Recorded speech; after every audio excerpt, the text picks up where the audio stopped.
Hi అండి. ఇంట్లో పండగైనా ఏదైనా శుభకార్యాలైనా స్వీట్ ఉండాల్సిందే. అందులోనూ మనకిలా గజ్జలైతే తప్పకుండా చేసుకుంటూ ఉంటాం కదా! అలాంటి గజ్జలని ఈజీగా తక్కువ టైంలో ఎలా చేసుకోవాలి, ఎటువంటి పరికరాలు అదేనండి, చాలామందికి గజ్జలు చేయరాదని రకరకాల పరికరాలు యూజ్ చేసి చేస్తూ ఉంటారు కదా! అలా కాకుండా సింపుల్‌గా ఇలా రెడీ చేసుకోండి.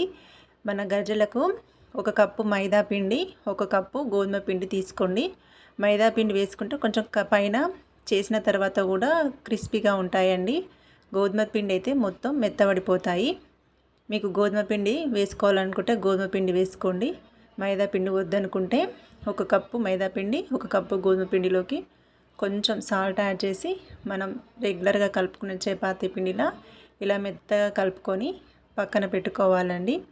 చాలా టేస్టీగా ఉండే ఈ రెసిపీని తప్పకుండా మీరు ట్రై చేయండి. మన ఛానల్ని ఫస్ట్ టైం వాచ్ చేస్తున్నట్లయితే వీడియో మీకు నచ్చినట్లయితేనే సబ్స్క్రైబ్ చేసుకోండి. వీటిలోకి స్టఫింగ్ కోసం మనం పౌడర్ని రెడీ చేసుకోవాలి. అన్నీ కూడా ఈక్వల్ క్వాంటిటీలో తీసుకోండి. ఒక కప్పు పల్లీలను తీసుకుంటున్నాను. ఇలా దోరగా వేయించుకోవాలి. అలానే ఒక కప్పు నువ్వులు. ఇక్కడ ఈ చిన్న టీ గ్లాస్తోని నేను క్వాంటిటీ అనేది ఈక్వల్గా తీసుకుంటున్నాను. మీరు ఎక్కువ మొత్తంలో చేసుకుంటే సేమ్ ఒకటే గిన్నెతో కొలతలు తీసుకోండి. నువ్వులను చిటపట వేయించుకోవాలి. నువ్వులు పల్లీలను వేయించుకొని పైన పొట్టంతా తీసివేసి ఇలా బరకగా మనం పౌడర్ చేసుకోవాలండి. మిక్సీ జార్లో వేసుకొని అలా నువ్వులను కూడా మెత్త పేస్ట్ చేసుకోండి. నువ్వులు ఇవన్నీ పేస్ట్ చేసుకొని ఇందులోకి మనం పల్లీల పౌడరు అలానే పుట్నాల పౌడర్ని కూడా యూజ్ చేస్తున్నాము. ఒక కప్పు పుట్నాలను కూడా తీసుకోవాలి. నేను వచ్చేసి ఇక్కడ బ్రౌన్ షుగర్ని యూజ్ చేస్తున్నాను. మీకు కావాలనుకుంటే రెగ్యులర్గా యూజ్ చేసే షుగర్ని కూడా యూజ్ చేసుకోవచ్చు. ఒక 4 యాలకులు వేసుకొని మెత్తగా పౌడర్ చేసుకుంటున్నాను. చక్కెర మెత్త పౌడర్ చేసుకోవాలి. అలానే పుట్నాలను కూడా మనం పౌడర్ చేసుకొని పక్కన పెట్టుకోవాలి.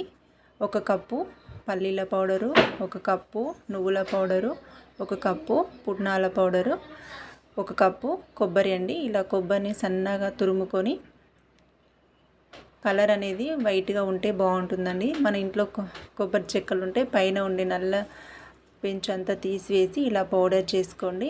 అలానే మనం షుగర్ని పౌడర్ చేసుకున్నాం కదా, షుగరు కూడా ఇవన్నీ ఒక్కొక్క కప్పు తీసుకున్నాం కాబట్టి షుగర్ ఒక కప్పున్నర తీసుకుంటే అన్నింటికి ఈక్వల్గా సరిపోతుంది. మీరు ఇంకా షుగర్ ఎక్కువ తినాలనుకుంటే ఎక్కువ యాడ్ చేసుకోండి.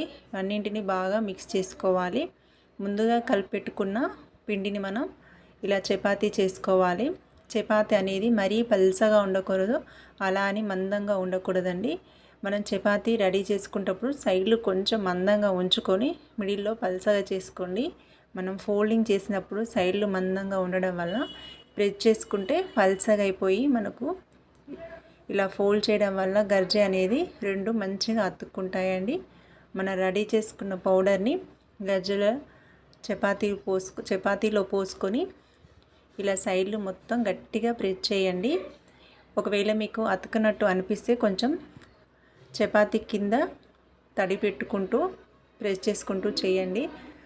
ఇలా చిన్న గంటెకు రౌండ్గా సర్కిల్స్ ఉండే గంటెని తీసుకొని చపాతీని ఈక్వల్గా కట్ చేసుకోండి.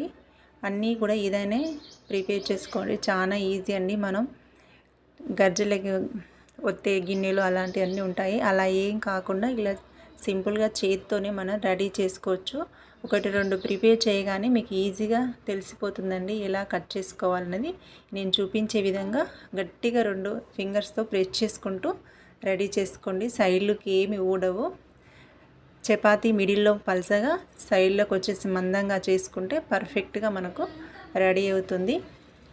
ఆయిల్ అనేది హీట్ చేసుకొని అన్నింటినీ ఇందులో వేసుకొని గోల్డెన్ కలర్ వచ్చేదాకా ఫ్రై చేసుకోండి. ఆయిల్ అనేది మంచిగా హై ఫ్లేమ్లో పెట్టుకోవాలండి. అప్పుడే మనకు గజ్జలు మంచి కలర్ అనేవి వచ్చి కరకరలాడుతూ ఉంటాయండి. ఒక్కొక్క దాన్ని నెమ్మదిగా కలుపుకోవాలి, టర్న్ చేసుకోండి. ఎందుకంటే మనం ఆయిల్తో రెసిపీ చేస్తున్నప్పుడు చాలా జాగ్రత్తగా నెమ్మదిగా వాటిని టర్న్ చేసుకుంటూ ఫ్రై చేసుకోవాలండి. ఆయిల్ అనేది పైకి ఒక్కొక్కసారి చిటపటని పైన జల్లుతుంది కాబట్టి ఇలా నిదానంగా టూ సైడ్స్ కూడా ఈ విధంగా కలర్ మంచిగా వచ్చేదాకా ఫ్రై చేసుకోండి. తప్పకుండా మీకు ఈ రెసిపీ నచ్చుతుందండి. మీకు ఈ రెసిపీ నచ్చినట్లయితే లైక్ చేయండి, షేర్ చేయండి, మన ఛానల్ని సబ్స్క్రైబ్ కూడా చేసుకోండి. ఎంతో టేస్టీగా ఉండే గర్జలని ఇంట్లో ఈజీగా ప్రిపేర్ చేసుకోండి. మర్చిపోకుండా మన ఛానల్ని సబ్స్క్రైబ్ చేయండి, లైక్ కూడా చేయండి.